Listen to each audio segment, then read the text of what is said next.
मित्रों, आपके घर में बहुतायत धन का आवक है, अर्थात धन प्राप्ति के साधन तो ठीक ठाक है, परंतु वह द्रव्य या धन अगर टिक नहीं पाता है, अर्थात खर्च अधिक हो जाता है और वह खर्च भी कोर्ट कचहरी, हारी बीमारी अथवा गलत हाथों में चला जाना यानी चोरी हो जाना आदि से नष्ट हो जाता है।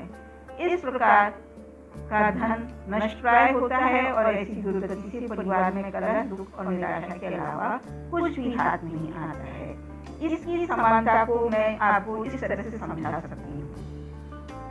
मान लीजिए मैंने अपने मित्र से 30,000 रुपए मांगे और अपनी व्यस्तता के कारण वह मित्र नहीं आ पाया। उसने वह धनराशि अपने पुत्र के हाथ दी। वह लड़का हमारे घर आया और 30,000 रुपए उसने दिए।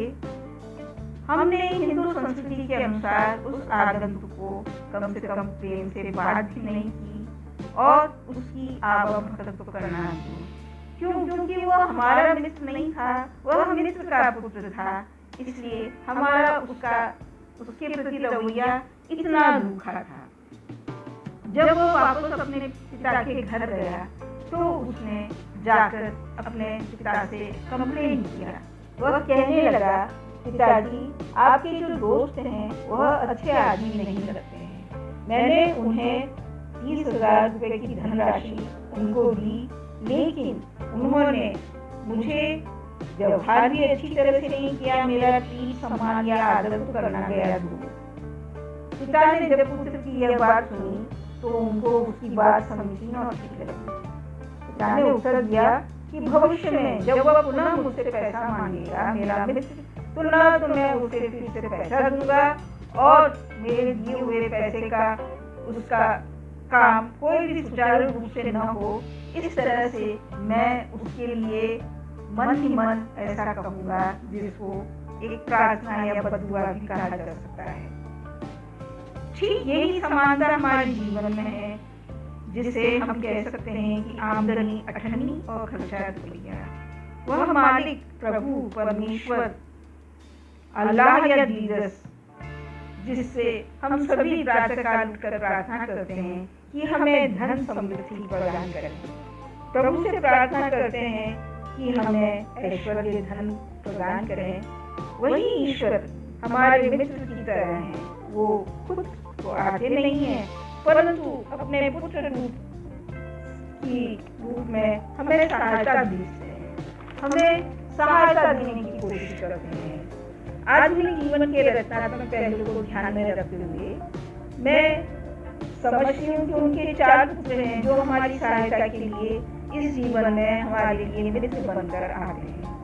पहला इस प्रकार, अगर आप व्यापारी हैं या दुकान चलाते हैं, सेल्समैन हैं, प्रोफेशनल हैं, तो जो आपके कस्टमर, ग्राहक हैं या जो आपसे वस्तुएं खरीदते हैं, वे ही आपके लिए ईश्वर का पुत्र हैं, जिन्हें आपकी सहायता के लिए आपके पास भेजा गया है। वो आपको वो धनराशि देते हैं जिससे कि आप अपने जीवन की सभी तरह की परेशानियां दूर कर सकें। लेकिन अगर आपके मन में या दिल में उनके प्रति तुच्छ या हीन भावना है और उनके साथ आप उसी तरह का व्यवहार करते हैं, तो वह ऊपर वाले प्रभु को अच्छा नहीं लगता है।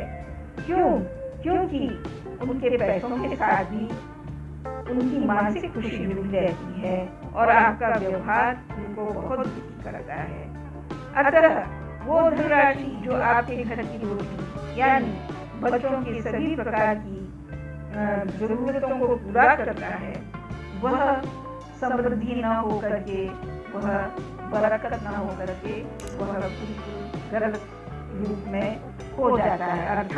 अर्थात वह पैसा टिकता नहीं है और इसके लिए ये भी कहा जा सकता है, जाकी रही भावना जैसी, प्रभु मूरत तिल देखी जैसी।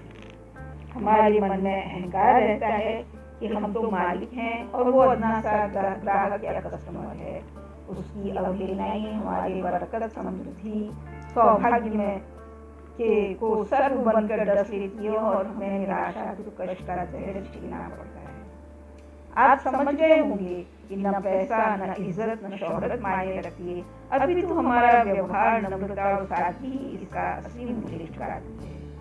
इसी समानता के अनुसार हम अब दूसरा पुत्र, नौकरी करने वाले लोग, चाहे किसी भी तबके के व्यक्ति हों, जैसे सरकारी, प्राइवेट, घरेलू कंपनी या किसी भी तरह की नौकरी करने वाले एम्प्लॉयर या कर्मचारी को अगर हम अपने से कुछ या हीन समझते हैं, उनके सम्मान और इज्जत नहीं करते हैं, तो वह भी प्रभु को अच्छा नहीं लगता है और उन्हीं की बदौलत हम अपना लक्ष्य प्राप्त करते हैं और उनके से ही प्राप्त धनराशि हमारे लिए बरकत नहीं हो पाती है। तीसरा पुत्र हमारे किराएदार हैं। आप लोगों में से बहुत लोग हैं जो कि मकान मालिक हैं और अपनी जमीन को किराए पे दे देते हैं। उनसे प्राप्त होने वाली या उनकी जेब से निकलने वाली धनराशि से आपके बच्चे ऐशो आराम की जिंदगी जीते हैं। उनके प्रति भी रवैया आपका बड़ा तुच्छ होता है।